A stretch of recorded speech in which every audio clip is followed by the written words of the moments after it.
I have 10 years of experience working in a pharmacy, and I can't tell you how many times I've heard people say, what do you mean I have to wait an hour for my prescription? What do you mean that you don't have this in stock? What do you mean I'm going to have to wait 2 weeks before it gets shipped in? What do you mean my doctor didn't send the prescription?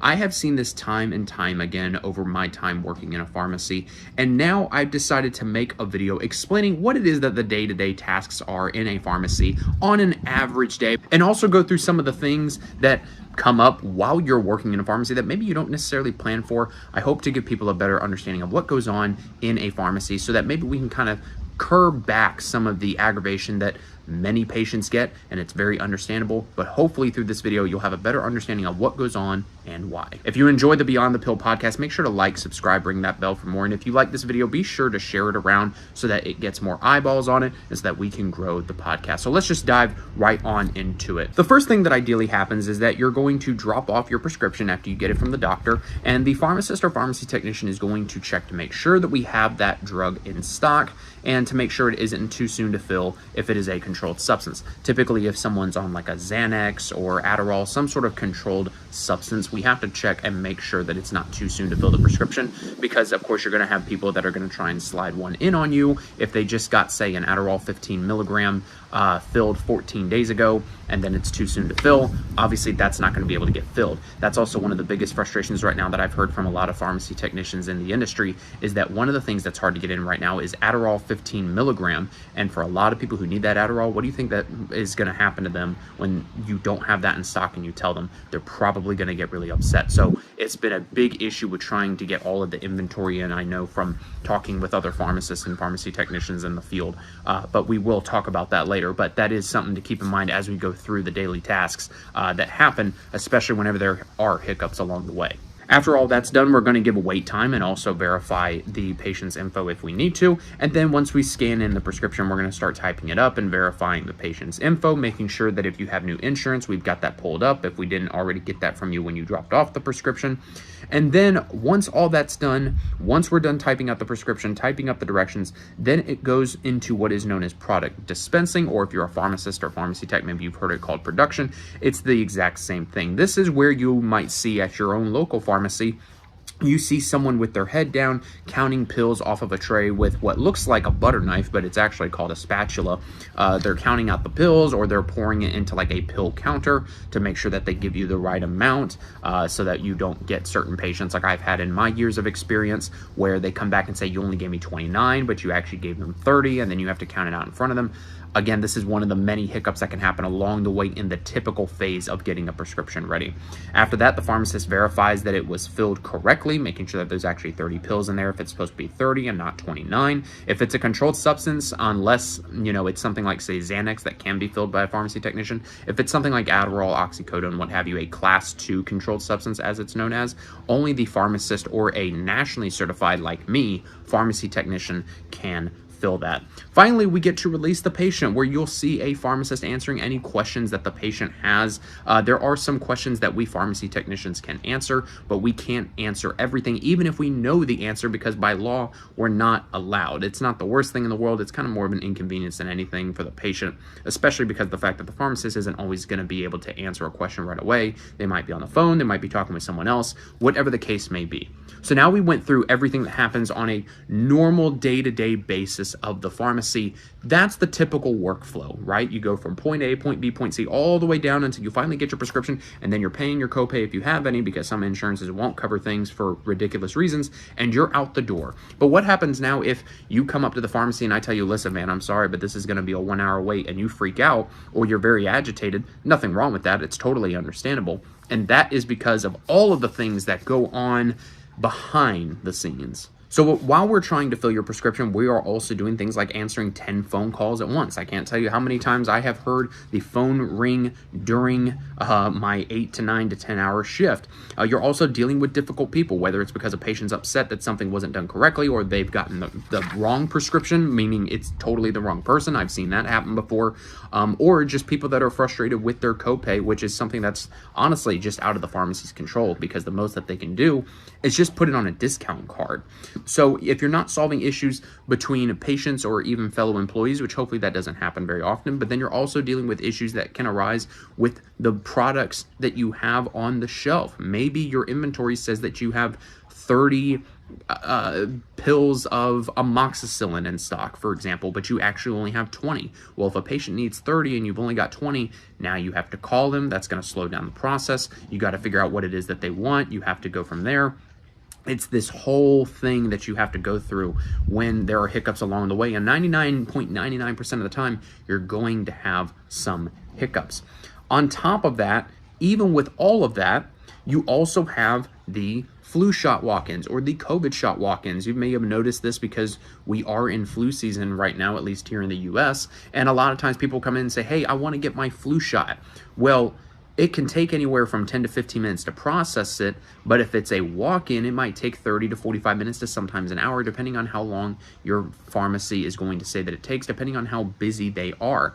And if you do have an appointment and you come in at that particular time while they're trying to get your prescription ready, that can add more time to the clock, and it can be very frustrating for the patients and the staff alike. If they're trying to get a bunch of things done that are already late, and then you have someone wanting a flu shot as a walk-in, or they have an appointment that just fell under the radar. And last but of course not least, there's also the prepaid and deliveries and what is known as cycle count and inventory. So prepaid and deliveries, you may have used this in the past, especially when COVID was at its peak back in 2020. There is now at some pharmacies what is known as a prepay, where you can download the app of whatever pharmacy you go to or go on their website, and you can pay whatever your copay is for your medication, and then they get it ready for you. It's already a prepaid. You just come in, pick it up, give your date of birth, address, whatever the case may be. You show them your ID if need be.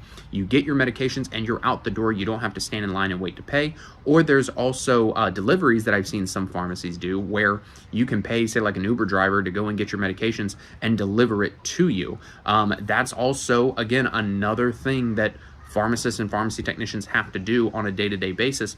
Meanwhile, they're also trying to get your script ready. Meanwhile, they're also trying to get hundreds of other patients' prescriptions ready within, say, a 30-minute to 1 hour span, depending on what the timetable is looking like. And then, of course, as we talked about inventory earlier, cycle count and inventory. So cycle count is where, if you're working in the pharmacy, you're going to look at your little, what looks like a phone. It's usually like a PDA is really what it looks like. But you're going to go in there and you are going to see, okay, what are the pills that I need to count for the day? There might be 10 things, there might be one thing, there might be 30 things on your daily cycle count, where you have to go find the bottles, round them up, and start counting all of those pill bottles to make sure that the inventory matches up with what it says in your computer system. So if you're counting out gabapentin and it says that you have 100 and you only have 40, you have to make that adjustment in the system, and you have to let the pharmacist know. And of course, the pharmacist has a cycle count of only controlled substances that they have to do as well. Inventory revolves in that as well, because the inventory, more specifically, is whenever a pharmacy gets their order in, usually from like their warehouse, whether that's in a local big town in whatever state you're in. I live in Florida, so like I know that there's a lot of warehouses for pharmacies in Orlando and Tampa and things like that.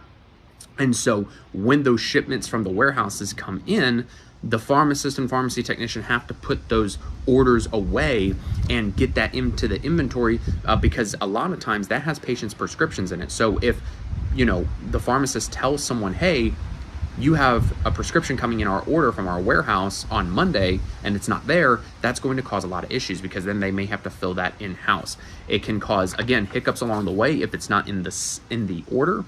And it's also another responsibility that has to be done. Meanwhile, they're still trying to get your prescription ready. And I keep saying that because I want to hammer home this, and this are going on. Meanwhile, they're still trying to get whatever it is that you need filled ready and out the door, so that you're not waiting any longer than you need to on it. Finally, I want to go over some things that I think a lot of people don't understand about pharmacies, and they get upset at the workers for one reason or another, whether they're just frustrated with the situation, or they think that we as pharmacists and technicians and whoever else may be in the pharmacy that day are doing behind the scenes, is controlling the pricing and price gouging. Pharmacies don't control the prices. Pharmacies don't control what the insurance has to say. The most that pharmacies can do is either run it as a cash price to give you literally a cash price without any insurance, without any discounts on it, and just straight give you a price. The insurance and the pharmacies have nothing to do with each other. The insurance companies are going to be the ones that say, hey, this is what your copay will be, say $20 for this drug. that's what your plan is going to cover. That's what we're going to cover until you say hit your deductible. If you hit a deductible, until you get out of the donut hole, otherwise known as the coverage gap. The pharmacy has nothing to do with that. What a pharmacy can do, however, if in the United States, at least, I can't speak for anywhere outside of the US, but if you're in the United States and you don't have Medicaid, then most pharmacies will have what's called a discount card program, where they can run it on a discount card, see if your insurance is cheaper than the discount card or not. They can put it on a discount card, and then they can go from there. But a lot of people I've noticed over the years tend to get upset with pharmacies thinking that they're controlling the prices, and they really aren't. Even for over-the-counter items, whether that's test strips for diabetes patients, whatever the case may be, that is not controlled by the pharmacy. If anything, that would be controlled by the corporate ladder of whatever particular pharmacy you're going to. Another reason too that a lot of long wait times can happen is due to the fact that, at least here in the United States, again, I can't speak for outside of the US, Aldi's has bought out Walgreens. Now, Aldi's is a smaller grocery store chain, but they don't have pharmacies. So what did they do when they bought Walgreens? They shut down all those pharmacies, and all those patients had to go somewhere else, whether it was Walmart, CVS, Publix, I think Whole Foods has a pharmacy. I could be wrong. I live in Florida, so I can only speak on what I have around me. Albertsons, I believe, has a pharmacy as well. If you're in a small town that doesn't have a lot of pharmacies to go to, you're probably going to notice that your pharmacy got a huge influx of patients, or has been getting a huge influx of patients recently, especially if a lot of new people have been moving into your neighborhood. You're going to have extended wait times, especially during flu season as well. It may go from 20 minutes to wait on your prescription to 45 minutes to an hour, and that's just how it is.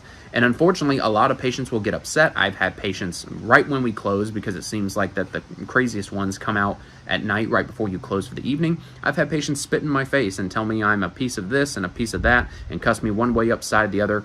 It is a very, very difficult job when you get difficult patients. At the same time, it can be one of the most rewarding jobs you have ever worked. And I highly recommend to anyone who wants to work in the medical field, wants to be a doctor, nurse, pharmacist, you name it, I highly recommend working in a pharmacy, because you get so much great experience. You learn so many great things working in this field, and it can be very rewarding, especially when you have great patients who respect you and love you and treat you like they would their own family. That is where it is the most rewarding.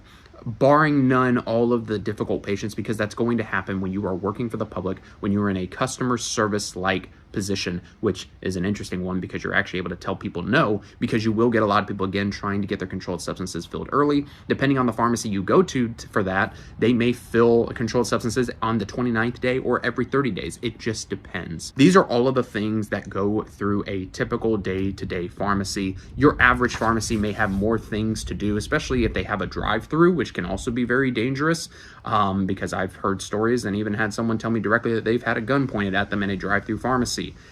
That is not fun. That is very dangerous, and it can be quite a scary time. It still makes me speechless that something like that happened to a pharmacy. But if you learned anything from this video, be sure to give it a like, subscribe. If you're new, be sure to share it around. Thank you so much for watching, and I will see you in the next video.